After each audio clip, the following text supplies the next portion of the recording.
បាទសួស្តីអ្នកទាំងអស់គ្នាថ្ងៃនេះខ្ញុំចង់បង្ហាញអ្នកទាំងអស់គ្នាអំពីរបៀបដំឡើង Adapt Illustrator CC 2014 64 bit បាទអញ្ចឹងដើម្បីដំឡើងបានយើងត្រូវមាន source កម្មវិធី Adapt Illustrator សម្រាប់ខ្ញុំមានហើយអញ្ចឹងខ្ញុំសូមបង្ហាញអ្នកទាំងអស់គ្នាអំពីរបៀបដំឡើង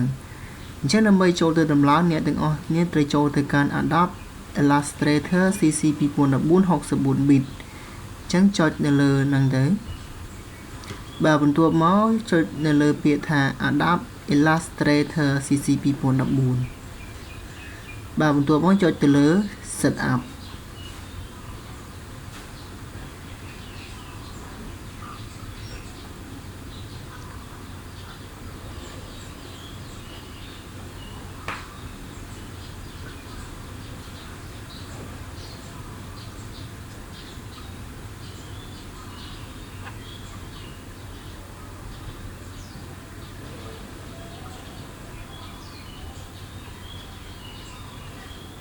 បាទបន្ទាប់មកយើងចុចទៅលើពាក្យ Ignore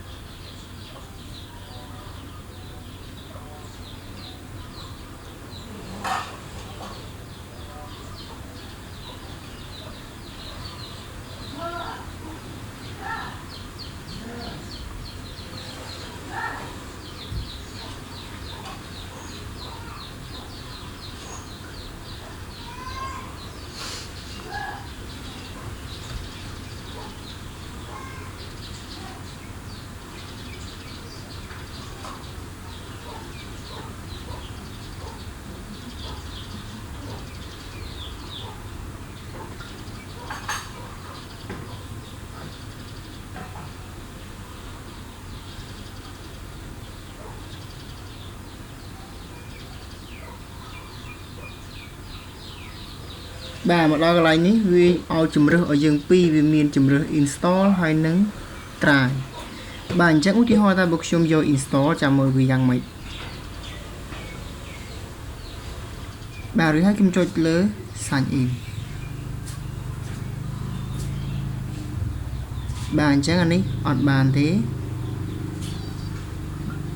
អញ្ចឹងខ្ញុំ back មកវិញវាឲ្យខ្ញុំទៅចុច try បាទខ្ញុំទៅតម្លើងកន្លែង try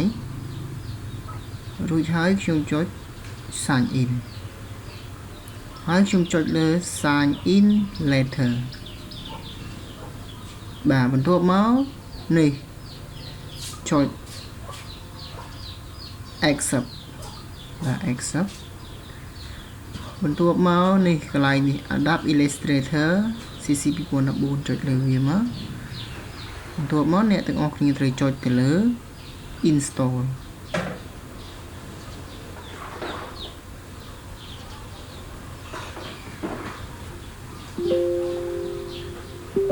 បាទចុច install ហើយយើងចុច yes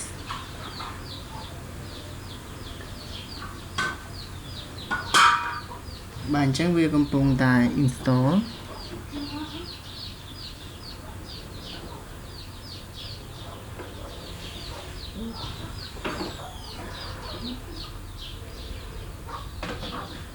បាទកន្លែងនេះ 100% បាន complete បាទ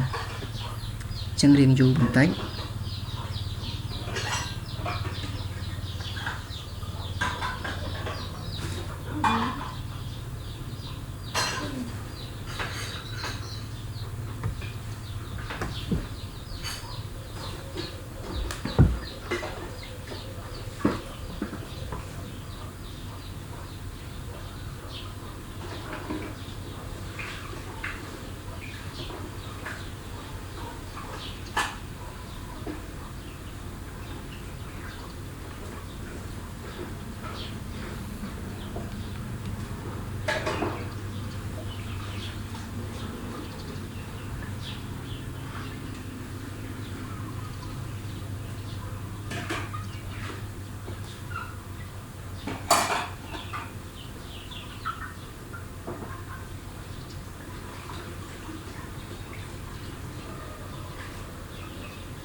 bạn chẳng bạn này hơi dừng chốt lì close nữa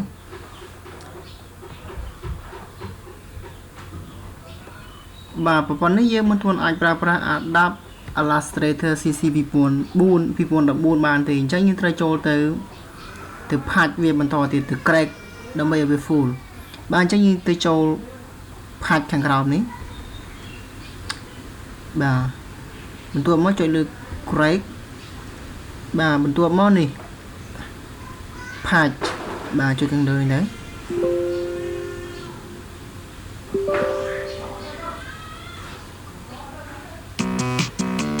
ៅបាទអញ្ចឹងផាច់ខាងលើនេះកន្លែងផាច់នេះយើងត្រូវទៅជ្រើសរើសរក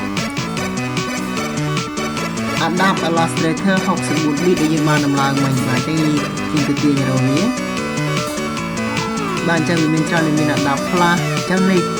Adapt Illustrator CC 2014 64 bit អញ្ចឹងអ្នកទាំងអស់គ្នាចុចទៅលើហ្នឹងមកបន្ទាប់មកអ្នកទាំងអស់គ្នាចុចនៅកែងខាងស្ដាំនេះវាដាក់ថាផាច់បាទចុចលើផាច់នេះ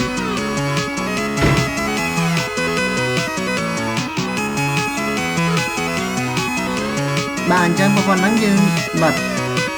បាទយើងបិទហើយយើងទៅបើក Adapt របស់យើង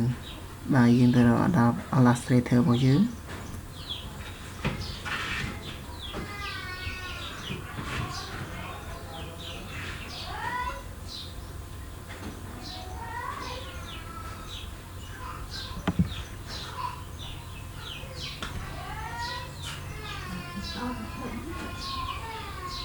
បាទរួចហើយយើងដាក់វាទៅលើ desktop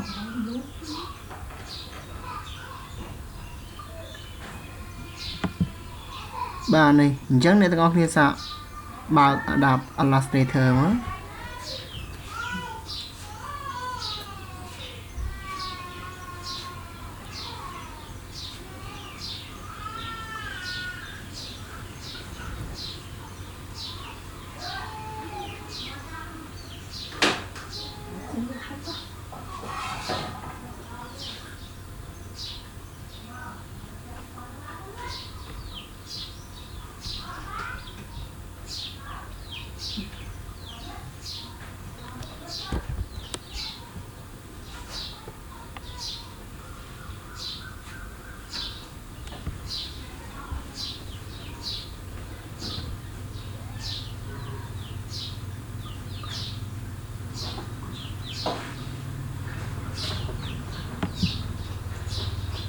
បាទរងចាំបន្តិចកម្មវិធីនេះដំណើរការយូរបា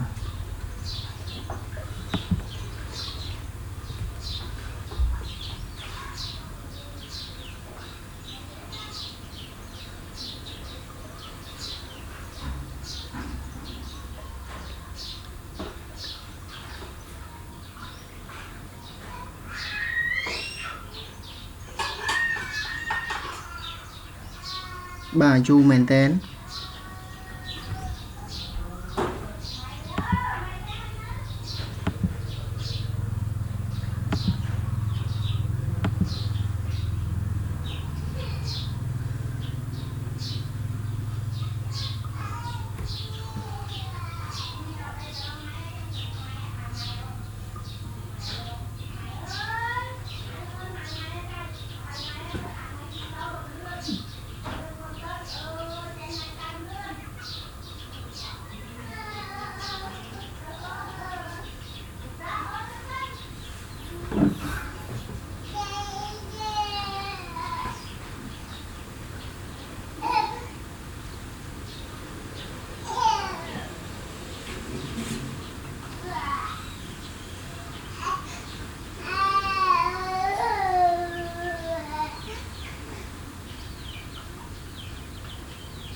bạn chẳng adapt Illustratorរបស់យើងគឺបានរួចរាល់ហើយបាទអញ្ចឹងការបង្ហាញរបស់ខ្ញុំដល់ទីបញ្ចប់